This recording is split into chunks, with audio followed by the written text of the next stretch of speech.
مسیح یسوع کے بابرکت نام میں آپ سب کو سلام۔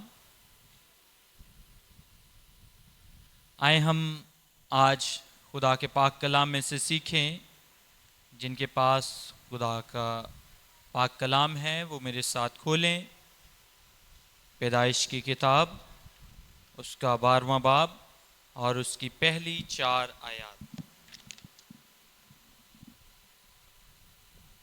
جن کے پاس بائبل مقدس ہے وہ کھولیں۔ ہم نے خدا ان کی پرستش کی بڑی خوبصورتی سے، خدا کے پرستاروں نے اس کی پرستش کی ہے۔ ابھی موقع ہے کہ ہم خدا ان کی پاک آواز کو سنیں۔ سو میرے ساتھ نکالیں پرانے عہد نامہ میں سے پیدائش کی کتاب، اس کا 12واں باب اور اس کی پہلی 4 آیات۔ اگر کوئی جماعت میں سے تلاوت کرنا چاہے، اوکے میں تلاوت کرتا ہوں۔ اور خداوند نے ابرام سے کہا، تو اپنے وطن اور اپنے ناطے داروں کے بیچ سے اور اپنے باپ کے گھر سے نکل کر اس ملک میں جا جو میں تجھے دکھاؤں گا، اور میں تجھے ایک بڑی قوم بناؤں گا اور برکت دوں گا، اور تیرا نام سرفراز کروں گا، سو تو باعث سے برکت ہو۔ جو تجھے مبارک کہیں میں ان کو برکت دوں گا، اور جو تجھ پر لعنت کرے اس پر میں لعنت کروں گا، اور زمین کے سب قبیلے تیرے وسیلے سے برکت پائیں گے۔ سو ابرام خداوند کے کہنے کے مطابق چل پڑا، اور لوط اس کے ساتھ گیا، اور ابرام 75 برس کا جب وہ حران سے روانہ ہوا۔ خدا ان کے مقدس پاک کلام کے پڑھے اور سنے جانے پر خداوند ہم سب کو برکت بخشے، آمین۔ عزیزو، جو آج اس عبادت میں میرا مضمون یا ٹاپک ہے وہ ہے اسپرچول ماڈل فیملی، یعنی ایک روحانی اور مثالی خاندان۔ چونکہ آپ کے چرچ میں فیملیز پہ یا فیملی پہ بہت سے سرمنز ہوتے ہیں، تو میں نے اس دفعہ مناسب جانا کہ میں بھی فیملی پر ہی آپ کو خدا کے پاک کلام میں سے سنا سکوں یا سیکھ سکوں۔ جب میں اس ٹاپک پر کلام کو سیکھ رہا تھا تاکہ یہاں بیان کروں، تو خدا کہ پاک روح کی رہنمائی میں میرے سامنے بہت سے حوالے گزرے، جن میں سے چند ایک میں آپ کے ساتھ بھی بیان کرنا چاہوں گا۔ ان میں سے جو پہلا حوالہ میرے سامنے گزرا وہ تھا مقدس یشوع کی کتاب، اس کے 24ویں باب میں، جب مقدس یشوع جو ہے وہ اپنی قوم بنی اسرائیل سے یعنی اسرائیل کے بیٹوں سے مخاطب ہوتا ہے جو ملک کنعان میں آ چکے ہیں، اور ان سے کہتا ہے کہ یہ موقع ہے، یہ وقت ہے کہ تم جس کی عبادت کرو گے اس معبود کو، اس خدا کو اپنے لیے چن لو۔ اب رہی میری اور میرے گھرانے کی بات، تو ہم تو خداوند اپنے خدا ہی کی پرستش کریں گے۔ دوسرا جو حوالہ میرے سامنے آیا وہ تھا امثال کی کتاب، اس کے 31ویں باب یعنی 31ویں باب میں ہمیں ایک فرضی خاندان نظر آتا ہے، اور اس فرضی خاندان میں ایک سگنیفیکنٹ پرسنالٹی جو نظر آتی ہے وہ ایک خاتون ہے۔ اور 31ویں باب کی جب آخری آیات پر ہم غور کرتے ہیں تو لکھا ہے کہ اس کے بیٹے اس کی تعریف کرتے ہیں، اس کا شوہر بھی اس کی تعریف کرتا ہے، اور کہتا ہے کہ بتھیری بیٹیوں نے فضیلت دکھائی ہے لیکن تو سب پر سبقت لے گئی۔ حسن دھوکہ اور جمال بے ثبات ہے، لیکن جو عورت خدا سے ڈرتی ہے ستودہ ہوگی۔ اور آگے کلام بیان کرتا ہے کہ اس کی محنت کا اجر اسے دو، اور اس کے کاموں سے مجلس میں اس کی ستائش ہو۔ ہمیں یہ بھی ایک خاندان جو ایک رول ماڈل یا ایک روحانی اور مثالی خاندان ہے یہ نظر آ رہا ہے۔ اس خاندان میں ایک خاتون ہے جو بطور ماں، بطور بیوی، بطور خاص طور پر ایک معاشرے کا رکن ہوتے ہوئے ہمیں نظر آتی ہے، جو ترقی کا سبب ہے۔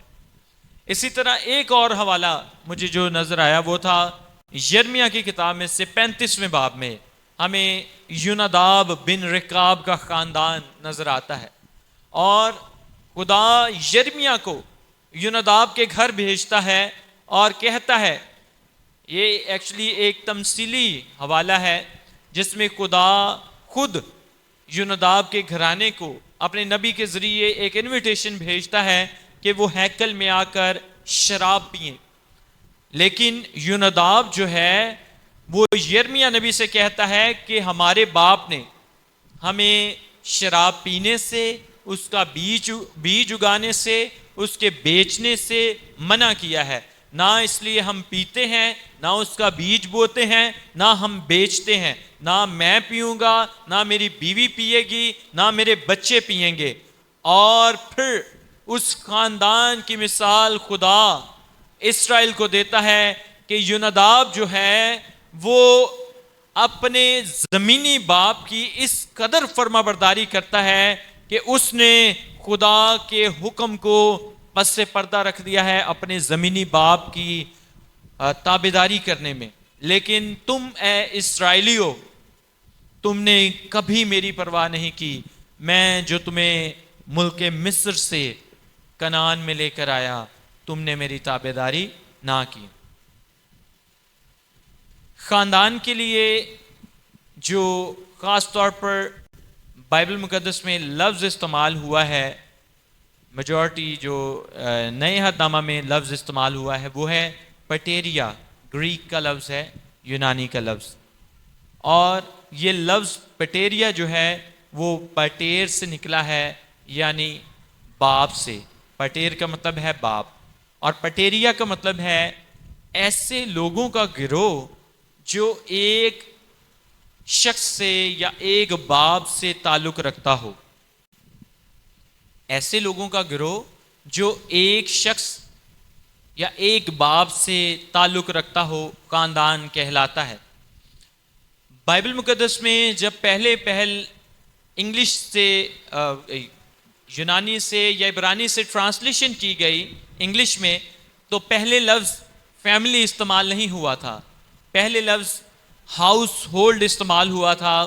اور فیملی کے لیے اگر ہم لفظ دیکھیں تو میاں اور بیوی جو ہے وہ ایک فیملی ہے، لیکن ہاؤس ہولڈ کے لیے، گھرانے کے لیے جو لفظ ہے اس کا مطلب ہے میاں، بیوی، بچے، ان کے ساتھ رہنے والے لوگ، اور ایون کہ اس وقت میں جب غلام اور لونڈیاں اور ان کے رشتہ دار بھی ان کے ساتھ رہتے تھے تو وہ سب ہاؤس ہولڈ میں یعنی گھرانے میں شامل تھے۔ مسیحی خاندان، کرسچن فیملی جو ہے، یاد رکھیں اور نوٹ فرمائیں کہ مسیحی خاندان مرد اور عورت کے ملاپ سے تشکیل پاتا ہے۔ یعنی اگر آپ کرسچن فیملی کی ڈیفینیشن کریں تو جب مرد اور عورت کا نکاح ہوتا ہے تو اس وقت ایک نیا خاندان جو ہے وہ تشکیل پا جاتا ہے، اور بائبل کے نقطہ نظر سے چرچ کے انتظام میں وہ ایک نیا خاندان بن جاتا ہے۔ ہمارے ہاں عمومی طور پر جب ہم جوائنٹ فیملی سسٹم میں رہتے ہیں تو ہم اپنے باپ کے خاندان ہی سے اپنے آپ کو جوڑے رکھتے ہیں، اور ہم کہتے ہیں اگر مطلب ہم 2 یا 3 4 بھائی ہیں اور ہم یہی کہتے ہیں کہ یہ میرے باپ کا خاندان ہے، حالانکہ چرچ کے انتظام میں وہ جتنے بیٹے شادی شدہ ہو جائیں گے وہ ایک الگ خاندان ہے، اگر بیٹیاں بھی شادی شدہ ہیں تو وہ الگ خاندان ہیں۔ یاد رکھیں کہ مسیحی نقطہ نظر سے خاندان کی تعریف یہ ہے کہ میاں اور بیوی جو ہیں وہ ایک خاندان ہے، بچے جو ہیں وہ خاندان میں ایکسٹینشن ہے، خدا کی برکت ہے۔ زبور 127 میں جب ہم اس کے پنجابی ترجمے کو پڑھتے ہیں تو لکھا ہے، ویکھو بچے خدا دی میراث ہیں، سارا ٹیڈ دا پھل اس سے تو آوے۔ خاندان جو ہیں وہ میاں اور بیوی ہیں، لیکن اولاد جو ہے وہ خدا کی طرف سے ایک میراث ہے، اور یہی اولاد جب بڑی ہو جاتی ہے تو یہ بھی الگ نئے خاندان بن جاتے ہیں۔ بائبل مقدس میں یاد رکھیں کہ خاندان کی ایک ترتیب موجود ہے اور اس ترتیب کو فالو کرنا تمام ایمانداروں کے لیے لازم ہے، اور جب ہم اس ترتیب کو فالو کرتے ہیں تو یقینی طور پر جب ہم تابع داری کرتے ہیں تو خدا کی برکت ہماری زندگی میں آتی ہے۔ یاد رکھیں کہ لکھا ہے کہ حکم ماننا قربانی چڑھانے سے بہتر ہے۔ آئیں اس ترتیب کو خدا کے پاک کلام میں سے میرے ساتھ نکالیں۔ پہلا کرنتھیوں اس کا 11واں باب اور اس کی 3 آیت، جن کے پاس خدا کا پاک کلام ہے وہ میرے ساتھ نکالیں۔ پہلا کرنتھیوں اس کا 11واں باب اور اس کی 3 آیت، جہاں آپ کو خاندان کی ایک ترتیب نظر آئے گی اور یقینی طور پر اس ترتیب کو ہمیں بھی اپنانا چاہیے۔ یہاں لکھا ہے پہلا کرنتھیوں 11واں باب 3 آیت، پس میں تمہیں آگاہ کرنا چاہتا ہوں کہ ہر مرد کا سر مسیح اور عورت کا سر مرد اور مسیح کا سر خدا ہے۔ خدا، مسیح، مرد اور عورت، اور اگر دوسری سائڈ سے دیکھیں عورت کا سر مرد اور مرد کا سر مسیح اور مسیح کا سر خدا۔ ہم عمومی طور پر خاندانوں میں دیکھتے ہیں کہ ڈسٹرکشن ہوتی ہے، خاندان تباہی کی طرف چلے جاتے ہیں۔ اس میں یقینی طور پر بہت سے دوسرے عوامل بھی شامل ہیں، لیکن آج مسیحیوں میں خاندان کیوں نہیں آگے بڑھ پاتے، کیوں نہیں ترقی کر پاتے، کیوں نہیں مثالی روحانی خاندان بن پاتے؟ وہ یہ وجہ ہے کہ عمومی طور پر ہم سرے سے اس ترتیب کو غلط جو ہے وہ رنگ دے دیتے ہیں یا اس ترتیب کو اپناتے نہیں ہیں۔ چونکہ لکھا ہے کہ عورت کا سر مرد ہے، اور ہم عمومی طور پر یہ معذرت کے ساتھ میں کہنا چاہتا ہوں، لیکن یہ ہم سب کی ترقی کے لیے ہے کہ خدا کے پاک کلام میں یہ ترتیب موجود ہے کہ خاندان کا سربراہ جو ہے یا عورت کا سر جو ہے وہ مرد ہے۔ لیکن آج عمومی طور پر اگر ہم دیکھیں تو خاندانوں میں یہ ترتیب الٹ ہے، خاندانوں میں یہ ترتیب الٹ ہے۔ عورت جو ہے وہ جہاں جہاں خود رول کرنا چاہتی ہے یا گھر کو اپنے شوہر کے ہوتے ہوئے خود جو ہے وہ چلانا چاہتی ہے اور مرد کی سربراہی یا صدارت کو نہیں مانتی ہے، تو وہاں آپ کو برکت کی بجائے دوسری چیز ملے گی۔ اور مرد جہاں خود مسیح یا خدا کی جگہ لے لے اور مرد یہ کہے کہ میں ہی سب کچھ ہوں، میری ہی مانی جائے، میں خدا کی جگہ پہ ہوں، تو تب بھی خاندان جو ہیں وہ تباہی کی طرف جاتے ہیں۔ تو اس لیے یاد رکھیں کہ آج خاندانوں میں اس ترتیب کو اپنانے کی ضرورت ہے۔ آج جو اسپرچول ماڈل فیملی میں سے ایک خاندان خدا نے مجھے بتایا کہ آج آپ کے ساتھ شیئر کروں، وہ ابراہم اور سارہ کا خاندان۔ یہ خاندان جو ہے وہ کسدیوں کی اور یعنی میسوپوٹیمیا کے علاقے عراق، موجودہ عراق میں رہتا تھا، اور ابراہم جو ہے وہ تارا کا بیٹا ہے، اور تارا جو ہے وہ ایک تاجر ہے جو بت بناتا تھا۔ اور یاد رکھیں کہ ایک تاجر کا بیٹا ہوتے ہوئے ہم اس بات کو سمجھ سکتے ہیں کہ آج کے دور میں بھی اگر کوئی بزنس مین ہے تو اس کا بیٹا یا اس کی بہو کیسی زندگی گزارتے ہوں گے۔ obviously وہ ایک اچھی خوشحال زندگی گزار رہے ہوں گے، حالانکہ ان کے پاس ابھی تک اولاد نہیں ہے، لیکن یاد رکھیں کہ ایک امیر شخص کا بیٹا ہے، اور امیر شخص کا بیٹا ہوتے ہوئے یقینی طور پر اس کی زندگی میں مال و دولت ہے اور وہ ایک خوشحال زندگی گزارتا ہوگا، جو کہ آج بھی ہم اس چیز کو جانتے ہیں کہ اگر ہمارے پاس دولت ہے تو عمومی طور پر لوگ یہی خیال کرتے ہیں کہ دولت ہے تو سب کچھ ہے، لیکن اولاد ابھی تک اس کی زندگی میں نہیں ہے۔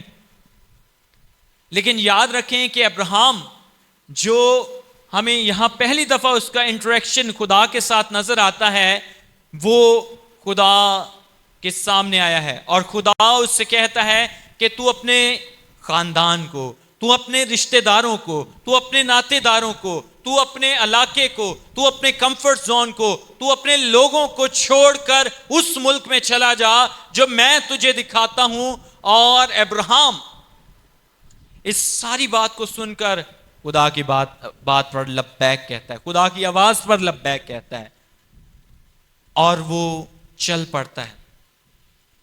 تھوڑی دیر کے لیے رکیں اور دیکھیں کہ اس وقت میں جب نہ تو کمپیوٹر تھا, نہ انٹرنیٹ تھا, نہ کوئی سرچ انجن موجود تھے.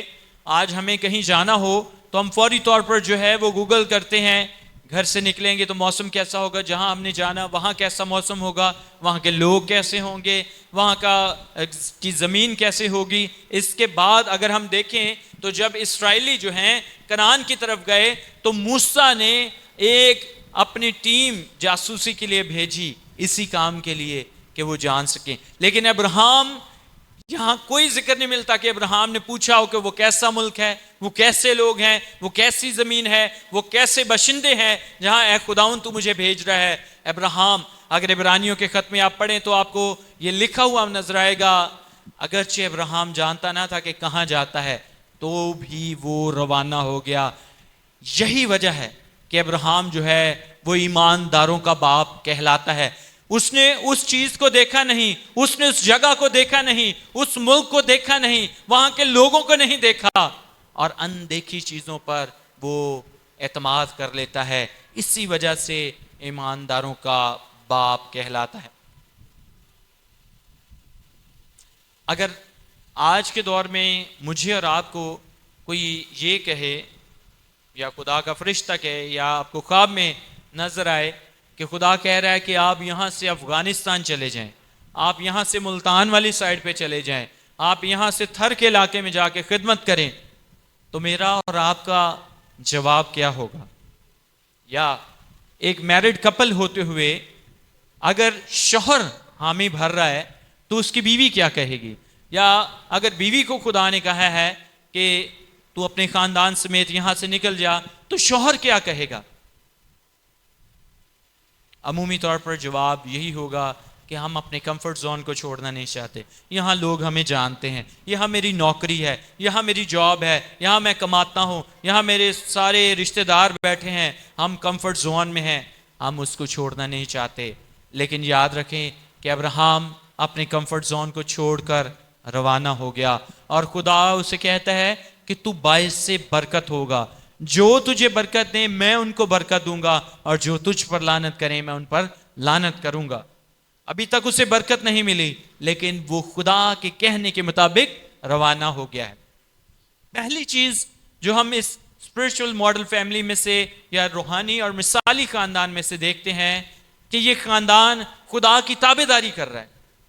یاد رکھیں کہ کوئی بھی شخص گھرانے کے طور پر جب کوئی فیصلہ کرتا ہے تو مرد اور عورت یعنی میاں اور بیوی دونوں کی رضامندی شامل ہو تو فیصلہ پروان چڑھتا ہے. تو یہاں سے اگر وہ کنعان کی طرف روانہ ہوئے ہیں تو ابراہیم اور سارہ یقینی طور پر رضامند تھے, میاں اور بیوی کی آپس میں اصلاح مشورہ تھا, اس لیے وہ روانہ ہوئے ہیں. اس جوڑے نے خدا کی تابعداری کی ہے, اس جوڑے نے خدا کے خوف کو مانتے ہوئے خدا کی تابعداری کی ہے, اور خدا اس جوڑے کو برکت دے رہا ہے. پہلی چیز جو ہم دیکھتے ہیں کہ یہ جوڑا خدا کی تابعداری کر رہا ہے, خدا کی تابعداری کر رہا ہے.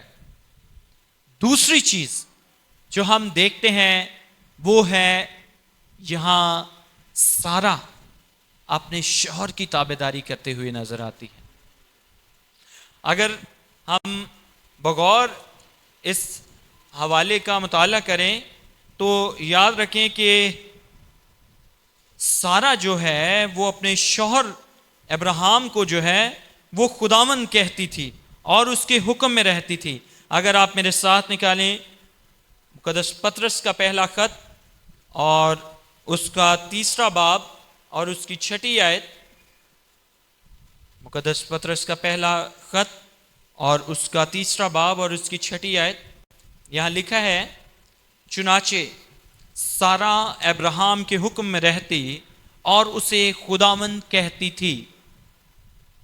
سارہ جو ہے وہ اپنے شوہر کے اس قدر تابع تھی کہ اسے خداوند کہتی تھی. یاد رکھیں کہ یہاں ایک تھوڑی سی غلط فہمی بھی لوگ سمجھ لیتے ہیں کہ یہ لفظ جو خداوند یہاں استعمال ہوا ہے اس کا مطلب ہے جناب، سر یا محترم یا عالی جناب. اس کا مطلب ہرگز آل مائٹی گاڈ یا الوہیم نہیں ہے یا خدا قادر مطلق نہیں ہے.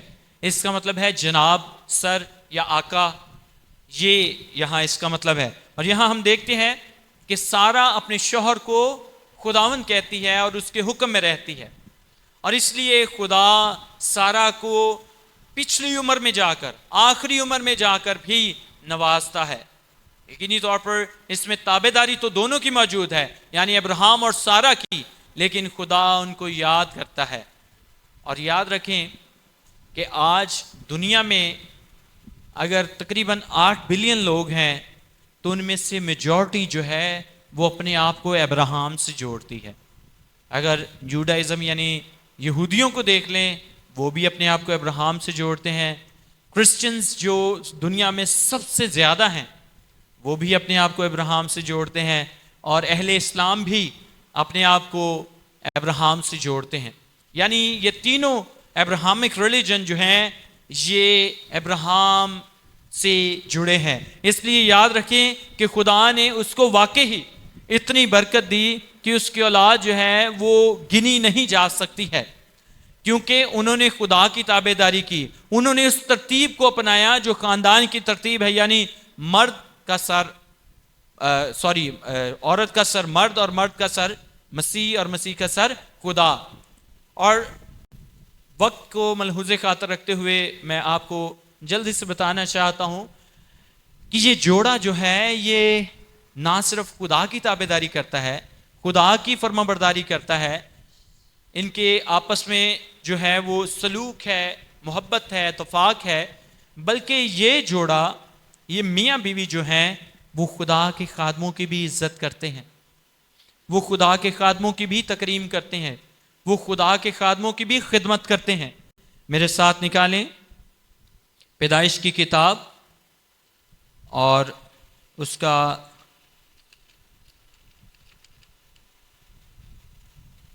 18واں باب اور اس کی پہلی 8 آیات. پیدائش 18واں باب اور اس کی پہلی 8 آیات. جب ہم یہاں دیکھتے ہیں تو ہمیں ایک تصویر آتی ہے نظر، ایک ایسے خاندان کی جو خدا کے خادموں کی عزت کرتا ہے. یہاں لکھا ہے، بغور سنیں، آپ کو جب آپ یہ تلاوت سنیں گے تو آپ کو جو ہے وہ اس کا متن نظر آ جائے گا. پھر خداوند ممرے کے بلوتوں میں اسے نظر آیا. کس کو نظر آیا؟ ابراہیم کو. اور وہ دن کو گرمی کے وقت اپنے خیمہ کے دروازہ پر بیٹھا تھا، اور اس نے اپنی آنکھیں اٹھا کر نظر کی، اور کیا دیکھتا ہے کہ 3 مرد اس کے سامنے کھڑے ہیں. وہ ان کو دیکھ کر خیمہ کے دروازے سے ان کو ملنے کو دوڑا اور زمین تک جھکا اور کہنے لگا، اے میرے خداوند، اگر مجھ پر تیرے کرم کی نظر ہے تو اپنے خادم کے پاس سے چلے نہ جائیں، بلکہ تھوڑا سا پانی لایا جائے اور آپ اپنے پاؤں دھو کر اس درخت کے نیچے آرام کریں. میں کچھ روٹی لاتا ہوں، آپ تازہ دم ہو جائیں، تب آگے بڑھیں، کیونکہ آپ اسی لیے اپنے خادم کے ہاں آئے ہیں. انہوں نے کہا، جیسا تو نے کہا ہے ویسا ہی کر. اور ابراہیم ڈیرے میں سارا کے پاس دوڑا گیا اور کہا، 3 پیمانہ باریک آٹا جلد لے اور اسے گوندھ کر پھلکے بنا. اور ابراہیم غلہ کی طرف دوڑا اور ایک موٹا تازہ بچڑا لا کر ایک جوان کو دیا، اور اس نے جلدی جلدی اسے تیار کیا. پھر اس نے مکھن اور دودھ اور اس بچڑے کو جو اس نے پکوایا تھا لے کر ان کے سامنے رکھا، اور آپ ان کے پاس درخت کے نیچے کھڑا رہا اور انہوں نے کھایا. یہاں ہمیں ایک ایسی تصویر نظر آتی ہے جو ایک تابعداری اور فرما بردار کپل میں نظر ہونی چاہیے، اور خدا یہ چاہتا ہے. عمومی طور پر اگر ہم دیکھیں تو آج لوگ جو ہیں وہ خدا کے خادموں کو دیکھ کر اپنا راستہ بدل لیتے ہیں. وہ یہ سوچتے ہیں کہ یار خادم آ گئے ہیں، ٹائم دینا پڑے گا، چائے پلانی پڑے گی، کھانا کھلانا پڑے گا، کلام کی باتیں سننا پڑیں گی. عمومی طور پر آج جو ہماری کرسچن سوسائٹی میں یہ چیزیں عام ہیں. لیکن یاد رکھیں کہ جو ایمانداروں کا باپ کہلاتا ہے اس نے کیا کیا تھا؟ وہ خود خادموں کی طرف دوڑا ہے. وہ خود خادموں کی طرف دوڑا ہے، ان کے سامنے جھک کر ان کو سلام کیا ہے اور ان کی خاطرداری اور خدمت کے لیے درخواست کی ہے کہ میں چاہتا ہوں کہ آپ میرے پاس آئیں، میں چاہتا ہوں کہ پانی لایا جائے اور آپ کے پاؤں دھوئے جائیں، آپ درخت کے نیچے آرام کریں. اور پھر وہ اپنی بیوی کی طرف جاتا ہے اور اسے کہتا ہے کہ روٹی بنا، اور پھر گوشت تیار کرواتا ہے، اور پھر دودھ اور مکھن، یہ ساری چیزیں لے کے جا کے وہ خادموں کے سامنے پیش کرتا ہے. اور لکھا ہے کہ خود ان کے سامنے کھڑا رہا، درخت کے نیچے ایسے کھڑا رہا. عمومی طور پر سمجھیں کہ خدا کے خادم کھانا کھا رہے ہیں اور آپ ان کے ہوسٹ ہیں، آپ ان کے میزبان ہیں، تو یقین کریں کہ سامنے ایسے جیسے وہ خادم کھانا کھا رہے ہوں گے اور ابراہیم ایسے کھڑا ہوگا جیسے شاید کوئی ویٹر کھڑا ہے، جیسے کوئی شاید خدمت گزار کھڑا ہے، اور وہ یہ پوچھ رہا ہوگا جناب آپ کو کوئی اور چیز چاہیے، دودھ چاہیے، پانی چاہیے یا سالن اور چاہیے. یہ وہ چیزیں ہیں جس کی وجہ سے خدا ابراہیم کو پسند کرتا ہے. اور آج اگر ایک عام انسان یعنی میں اور آپ بطور خاندان اس خاندان کو دیکھیں تو یہ خاندان ہمیں ہر جگہ پہ نظر آتا ہے کہ اگر ہم ان کو فالو کریں بینگ فیملی تو ہم بھی ایک بلیسڈ فیملی بن سکتے ہیں، ہم بھی ایک بابرکت فیملی بن سکتے ہیں. یہ ہمارے سامنے ایک ایسے نمونے کے طور پر نظر آتا ہے جو آج کے دور میں ہمیں بابرکت بنا سکتا ہے، چونکہ یہ خدا کے پیچھے چل رہے تھے، خدا کے حکم میں تھے، خدا کے تابعداری میں تھے، خدا کے خادموں کی عزت کر رہے تھے. اس لیے یہ ہمیں ایک اسپرچول اور خاص طور پر کرسچن فیملی ایک ایسی نظر آتی ہے جو ہم سب کے لیے رول ماڈل ہے. اور خدا نے اس فیملی کو چنا تاکہ اس سے خدا اپنے لوگوں کو آگے بڑھائے. اور ہم دیکھتے ہیں کہ اس سے پہلے نوح بھی تھا، لیکن ابراہیم سے بالخصوص خدا کا وعدہ ہے. اس سے بھی خدا کا عہد تھا، لیکن ابراہیم سے خدا اپنے لوگوں کو آگے بڑھاتا ہے. ابراہیم سے اسحاق، یعقوب، یعقوب سے پھر اس کے بیٹے، اور پھر ہم سب. یاد رکھیں کہ خدا مجھ سے اور آپ سے محبت کرتا ہے، خدا میرے اور آپ کے خاندان سے محبت کرتا ہے. اور خدا یہ چاہتا ہے کہ جس طرح ابراہیم اور سارہ نے خدا کے کہنے کے مطابق آمین کہا اور اپنی کمفرٹ زون سے وہ نکل گئے، اس لیے خدا یہ چاہتا ہے کہ ہم بھی، شاید خدا آج ہمیں یہ تو نہیں کہہ رہا کہ ہم اپنے کمفرٹ زون سے نکل جائیں، ہم اپنے علاقے کو چھوڑ دیں، ہم اپنے خاندان کو چھوڑ دیں، لیکن خدا کچھ نہ کچھ آج بھی مجھ سے اور آپ سے، میرے خاندان سے اور آپ کے خاندان سے کہہ رہا ہے. اور خدا یہ تلاش کر رہا ہے کہ جس طرح ابراہیم اور سارہ نے میری تابعداری اور فرمانبرداری کی، کیا یہ میرا خاندان، کیا یہ میرا بیٹی اور بیٹی، بیٹا اور بیٹی جو میرے نام سے ایک خاندان کے طور پر جڑے ہیں، کیا یہ میرے تابعداری اور فرمانبرداری کریں گے؟ کیا یہ میرے خوف کو مانیں گے؟ کیا یہ اس ترتیب کو جو میں نے خاندان کی کلام میں رکھی ہے اس کو اپنائیں گے؟ کیا یہ اس کے خادموں کی عزت کریں گے؟ آج میرے لیے اور آپ کے لیے یہ موقع ہے کہ ہم ابراہیم اور سارہ کو اپنی زندگی میں ایک رول ماڈل جانتے ہوئے خدا کی طرف آئیں. اور بالخصوص اس میسج میں ایک اور بات جو ایک تھوڑے سے الگ اینگل سے ہے، وہ یہ ہے کہ خواتین، یہاں میری جو بہنیں بیٹھی ہیں، مائیں بیٹھی ہیں، اور نوجوان بہنیں جو غیر شادی شدہ ہیں، یاد رکھیں جو شادی شدہ ہیں وہ یقینی طور پر اس ترتیب کو اپنائیں کہ عورت کا سر مرد ہے اور مرد کا سر مسیح. اور اگر آپ اس ترتیب کو اپنائے ہوئے ہیں تو یقینی طور پر ہو سکتا ہے آپ کے پاس اس وقت برکت نہ ہو، لیکن خدا کے انتظار میں رہیں، خدا آپ کو سرفراز کرے گا. میری وہ بہنیں جو غیر شادی شدہ ہیں، یاد رکھیں کہ جب آپ شادی کے بندھن میں بنتی ہیں تو آپ بھی اس کو اپنائیں اور خدا کی ترتیب کو اپنی زندگی میں فالو کریں. اور یاد رکھیں کہ ابراہیم اور سارہ کو خدا نے کہا کہ تو باعث سے برکت ہو، اس لیے اگر آپ اس طرح خدا کی حضوری میں چلیں گے تو آپ بھی باعث برکت ہوں گے۔ خداوند اس پاک کلام کے وسیلہ سے مجھے اور آپ کو بڑی برکت بخشے، آمین۔ آئیں اپنی آنکھوں کو